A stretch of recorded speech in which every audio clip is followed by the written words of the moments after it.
Hey guys, welcome back to my channel. I am Rishi, C Intermediate student, and today in this video I'll be sharing how are my C Intermediate both groups examinations. And I know I'm making this video after a very long period of time because after the examinations were over, my colleges started, which was from 6:30 a.m. to 10, and again from 1 p.m. to 7:30 p.m. there was my ITT training, and yesterday only my ITT training was completed, and yesterday was the final examinations that was of 300 marks.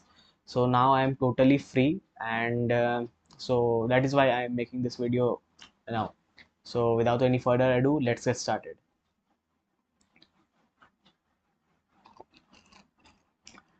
uh,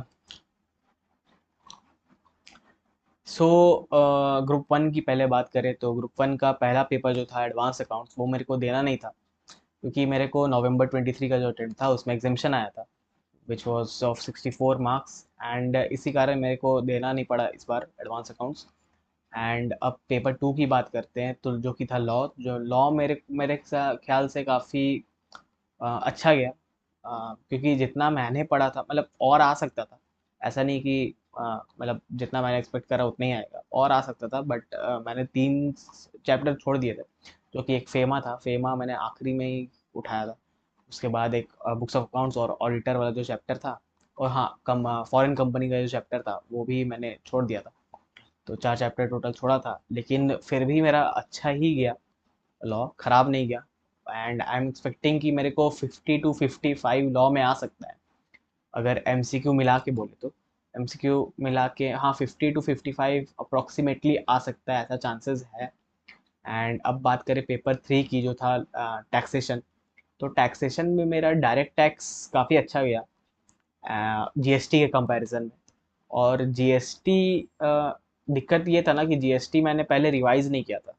ठीक है, जो मेरे को हम लोग को जो time gap मिला था, मतलब 3 दिन का जो गैप था, उसमें मैंने खाली जीएसटी रिवाइज किया, क्योंकि जो एग्ज़ाम के पहले मंथ जो था उसमें मैंने खाली डीटी रिवाइज किया था, और बाकी सब्जेक्ट्स जितने भी थे सब मैंने रिवाइज किए थे।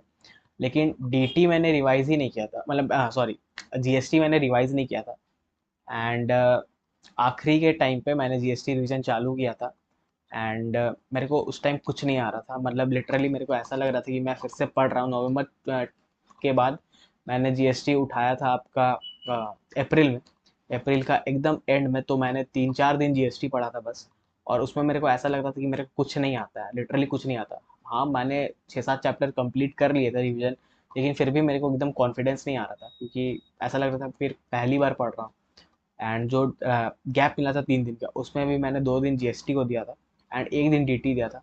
फिर भी मेरा जीएसटी का काफ़ी ख़राब गया। ठीक है। एंड डीटी अच्छा गया था, डीटी ख़राब नहीं गया। एंड अगर एमसीक्यू मिला के बोले तो मेरे को 40 आ जाना चाहिए, इतना हम एक्सपेक्ट कर रहे हैं। एंड इसी के साथ अगर जब 40 आता है मेरे को डीटी में, एंड अराउंड 50 to 55 लॉ में आता है, तो मेरा चांसेस है कि मेरा ग्रुप वन निकल जाएगा, क्योंकि उधर मेरे को एग्जामिशन काउंट करना है एंड इधर 40-40। मेरा ऐसा नहीं है कि मेरे को 50-50 दोनों सब्जेक्ट्स में लाना है, क्योंकि मेरा एग्जामिशन हो गया है।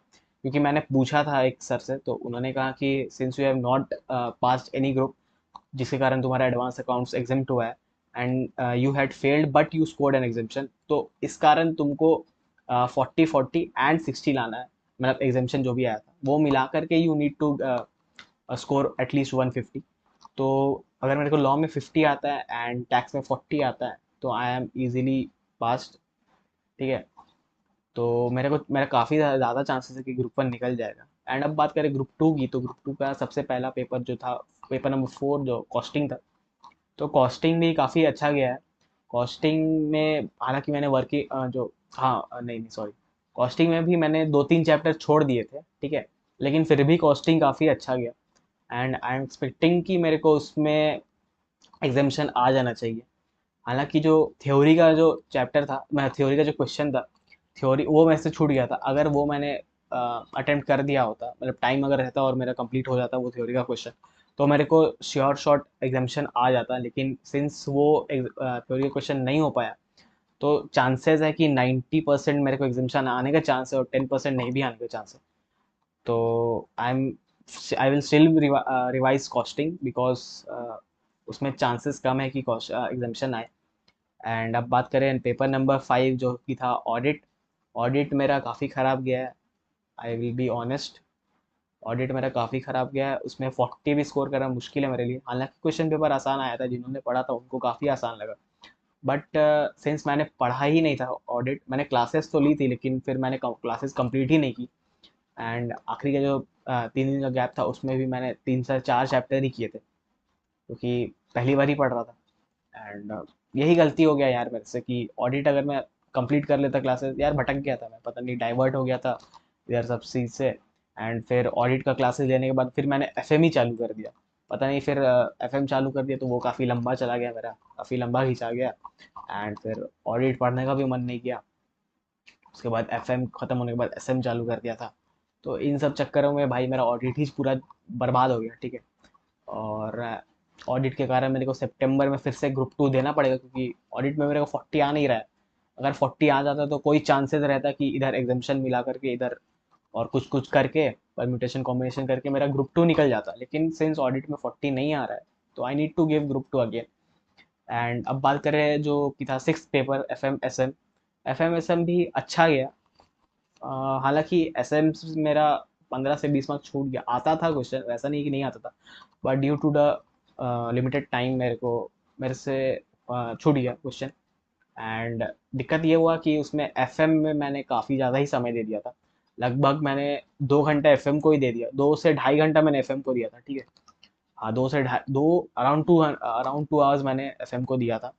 और शुरू के 15 मिनट में मेरे से कुछ नहीं हुआ था, कुछ नहीं हुआ था, एक क्वेश्चन तक नहीं मैंने अटेंड किया, मतलब बना था, सॉल्व हुआ था मेरे से। क्योंकि सबसे पहले मैंने एफएम चालू किया था और एफएम का जो एमसीक्यू पार्ट था उसने उसे चालू किया, एंड उसमें केस स्टडी था।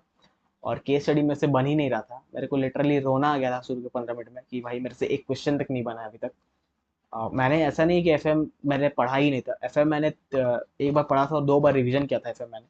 लेकिन फिर भी मेरे से वो केस स्टडी बन ही नहीं रहा था, पता नहीं ड्यू टू सम नर्वसनेस कि भाई एफ एम एस एम का पेपर है, ग्रुप 2 पहली बार अटेम्प्ट कर रहे हैं, एफ एम एस एम का पेपर है, ऐसे कभी टेस्ट सीरीज भी नहीं दिए हैं, तो थोड़ा था कि भाई नर्वस था काफ़ी मैं।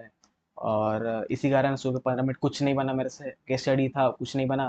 फिर मैं दूसरे एमसीक्यूज़ में गया, वो दूसरे एमसीक्यूज़ बन गए थे, हालांकि वर्किंग कैपिटल के जो चैप्टर था वो मैंने छोड़ दिया था। तो वर्किंग कैपिटल का एमसीक्यू में तुक्का मारे और क्वेश्चन तो छूट ही गया था मेरे से एफ एम एस एम में। एंड एसएम का भी एमसीक्यू ठीक ठाक था, अच्छा था, वो भी मेरे से सॉल्व हो गया। एंड जो थ्योरी का पार्ट था ना, उसमें रेशियो में मेरे को उसमें भी दिक्कत आया कि भाई आंसर ही नहीं निकल रहा था मेरे से। तो उसमें भी थोड़ा 10 मिनट इधर चला गया। एंड फिर छोड़ दिए वो, फिर बाकी का एफएम जितना भी था वो सब सॉल्व किए। एंड फिर एसएम में भी फिर बाकी सॉल्व किए। फिर हम ये सोचे थे ना कि एफएम का जो केस स्टडी वाला एमसीक्यू है ना उसको आखिरी के 15 मिनट में सॉल्व करेंगे।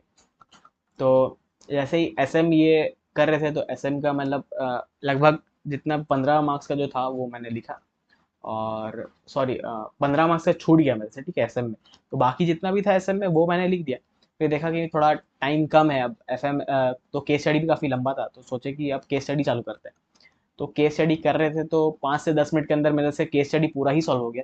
मतलब ऐसा नहीं था कि मेरे को नहीं आता था, सब चीज़ सारा आंसर जितना भी उसका सब क्वेश्चंस था वो केस स्टडी का सारा आंसर निकल गया। और ऐसा नहीं कि गलत निकला, एकदम सही अच्छे से मैच कर रहा, मतलब मेरे को इतना कॉन्फिडेंस है कि मेरा जितना भी केस स्टडी का आंसर निकला था ना वो सब सही था।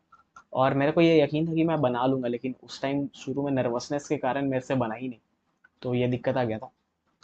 तो अब ओवरऑल बात करें तो मेरा ग्रुप 1 का काफ़ी ज़्यादा चांसेस है कि निकल जाएगा। और ग्रुप 1 मतलब, तो मैं अभी नहीं पढ़ूंगा ग्रुप 1, जब रिजल्ट के बाद देखूंगा कि अगर फेल होता हूँ तो फिर ग्रुप 1 वापस से चालू करूंगा। और ग्रुप 2 फिर अब स्टार्ट करेंगे। जैसे अभी ख़त्म हुआ है तो अभी हम सबसे पहले एसएम चालू करेंगे और एसएम का नोट्स बनाएंगे, क्योंकि यार 1.5 दिन के अंदर एसएम अच्छे से रिवाइज ही नहीं हो पा रहा था। तो एफएम तो हो जा रहा था रिवाइज, लेकिन एसएम काफ़ी लंबा था, मतलब लंबा नहीं, हाँ लंबा ही था। तो उसको, और मैंने नोट्स बनाया नहीं था एसएम का, मैंने पूरा यूट्यूब से पढ़ रहा था। तो इसीलिए फिर अब छोटा छोटा छोटा करके एकदम कंसाइज नोट्स बनाएंगे उसका, एसएम का। एंड फिर जैसे ही ख़त्म होता है एसएम उसके बाद ऑडिट चालू करेंगे। एंड फिर आखिरी के महीने में कॉस्टिंग एंड एफएम करेंगे, क्योंकि आई थिंक कि मेरे को कॉस्टिंग और एफएम में काफ़ी स्ट्रांग है मेरा। तो वो मेरे से लास्ट में भी हो जाएगा। तो इधर हम पहले थ्योरी ही करेंगे, क्योंकि थ्योरी मेरे को शुरू से ही नहीं पसंद है, जब से मैं स्कूल लाइफ से ही नहीं मेरे को थ्योरी पसंद।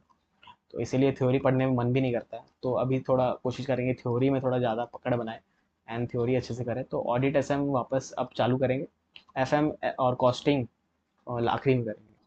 So this was all about कि मेरा कैसा गया एग्ज़ाम और will I B preparing again. And इसके बाद आई विल बी शेयरिंग कि मेरा आईटीटी का एक्सपीरियंस कैसा था, क्या कुछ हमने सीखा, कैसे you need to study for the ITT exam जो इतना भी होता है, ठीक है। एंड उसमें काफ़ी मस्त है, ठीक है। तो वो बताऊंगा, वो सब डिटेल शेयर करूंगा आने वाली वीडियोस में। एंड इसके बाद जो वीडियो आएगा ना, that will be the ITT में जितने भी हमारे फ्रेंड्स थे। तो I made a short compilation of the videos, मतलब जितना भी हम लोग का साथ में था वो सब का मैंने बनाया है। तो I be uploading that, make sure you check it out. And thank you for watching.